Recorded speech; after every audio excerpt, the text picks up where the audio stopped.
How many books have touched you on such a profound level you spend the whole rest of your life thinking about them? I know that for me, quite a few have, yet very few as deeply as The Mysterious Stranger by Mark Twain. The central idea of the work is that reality itself is malleable, or, put another way, the universe is flexible.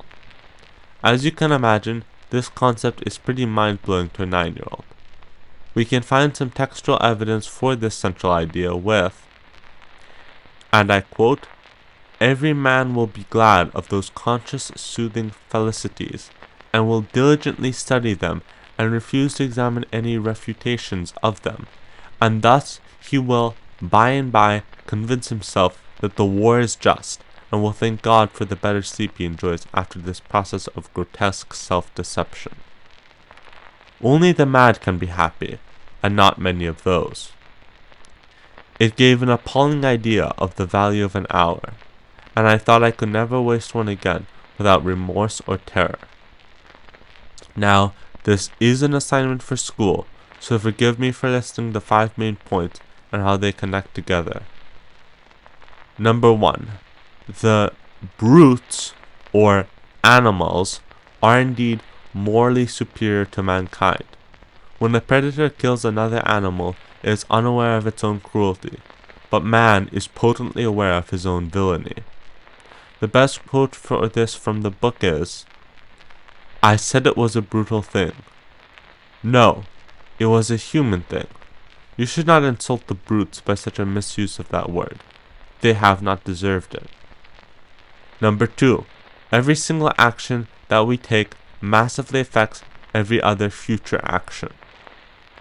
I think that the best direct quote for this is, "To skip any one of the billion acts in Columbus's chain would have wholly changed his life. I have examined his billion of possible careers, and in only one of them occurs the discovery of America." Number 3. Sanity and happiness are at odds with each other.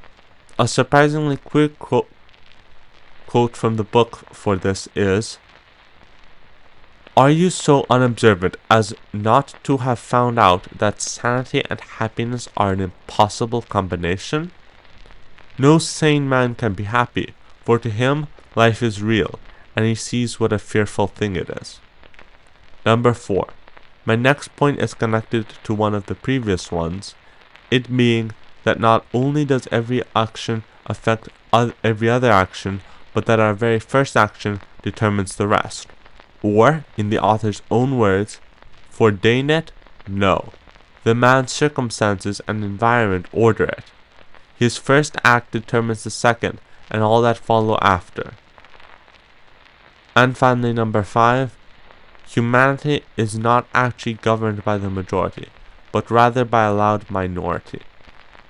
The clearest quote for this is, "I know your race. It is made up of sheep. It is governed by minorities, seldom or never by majorities. It suppresses its feelings and its beliefs and follows the handful that make the most noise." All of these points tie into the main theme of the work, namely that reality is wholly and completely dependent on the mind of the observer. Some would consider themselves morally superior to the beasts, others lower, but the people with those different ideas, realities will be fundamentally different. We can see this reflected in our current day, with people on opposing sides of the political spectrum seemingly living in different realities. The universe is dependent on a conscious observer. Now, a little context. The author is, as previously mentioned, the great Mark Twain, of Tom Sawyer acclaim. The important thing to understand is that Mr. Twain was an incredibly strong believer in the power of independent thought and expression, and was therefore repulsed by those who would willingly behave more like sheep rather than people. Similar to Thoreau, he hated when people followed a tyrannical illusion of a majority, which is in actuality nothing more than the puppet of a loud minority. Once you understand this, the true purpose of the text is clear. Twain wanted to opened people's eyes to the insanity of war and mob mentality, and did so with the best tool he had available to him: his incredible satirical storytelling ability. The book is not meant to warn against these things which Twain found so horrible, but rather obliterate them with our greatest destructive power, our laughter. Or, in Mr. Twain's own words, "Will a day come when the race will detect the funniness of these juvenilities and laugh at them, and by laughing at them destroy them? For your race, in its poverty, has unquestionably one really effective weapon: laughter." Again, my apologies. This is a school assignment, and therefore I must gift to you 3 rhetorical strategies used in the text. Number 1. Amplification. He uses this to emphasize every thought or idea important to him, of which there are a great deal, so that they seem more important to us too. Number 2. Lack of euphemisms. This may seem counterintuitive, as euphemisms are a rhetorical strategy, but I believe their absence can be considered a powerful stratagem as well. You see, at this time, authors would try to soften the impact of certain direct words or phrases like massacre or grotesque. Not Mark Twain. He purposely never tried to pull any punches. This way, everything he said carried real meaning and significance to the readers. Number 3. Something I cannot really pronounce that well: antagoge. Whenever Twain presents a problem, he simultaneously presents a solution. He does this so that his solutions are the one we think about first. Finally, I wish to provide you with what are, in my opinion, the 4 most important quotes from the text. Lists are important. Number 1. Men have nothing in common with me. There is no point of contact. They have foolish little feelings and foolish little vanities and impertinences and ambitions. Their foolish little life is but a laugh, a sigh, and extinction, and they have no sense. This is significant to the text, as it is when the angel is explaining the difference between himself and man to the boys. It was a clear point where the tone of the text shifted towards something a little more biblical in nature. Number 2. Manners, he said. Why, it is merely the truth, and truth is good manners. Manners are a fiction. The castle is done. Do you like it? Here we can see how radically different the ideals of etiquette are between man and angels. Number 3. I have replaced his tin life with a silver gilt fiction.